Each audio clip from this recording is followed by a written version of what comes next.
आता बघूयात मुंबई उपनगरातल्या टॉप 9 बातम्या।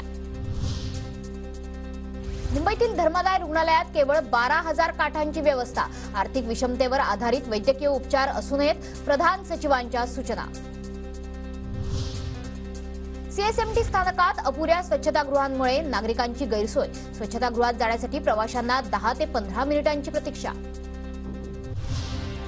ठाण्याच्या उथळसर नौपाड्यातील काही भागात सोमवारी पाणी पुरवठा बंद, मुख्य जलवाहिनी स्थलांतरित करण्याच्या कामामुळे पाणी पुरवठा बंद राहणार।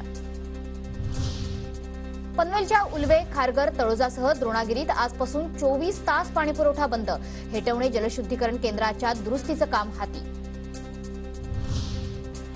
म्हाडा गोरेगावच्या पहाडी परिसरात प्रथमच 39 मजली निवासी इमारत, गृहप्रकल्पातील 332 घरांसाठी यावर्षी सोडत काढण्याचा म्हाडा प्राधिकरणाचा निर्णय। आयपीएलच्या सामन्यांमुळे बेस्टच्या तिजोरीत भर, लहान मुलांना वानखेडे स्टेडियमवर आणण्यासाठी 500 बस, बेस्टला 60 ते 80 लाख रुपयांचं उत्पन्न।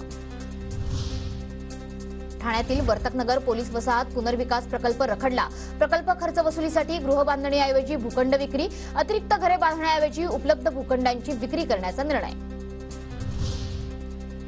विधी महाविद्यालयातील विद्यार्थ्यांना 75% उपस्थिती बंधनकारक करण्याचे आदेश देण्याची मागणी, मुंबई विद्यापीठाची न्यायालयाकडे मागणी।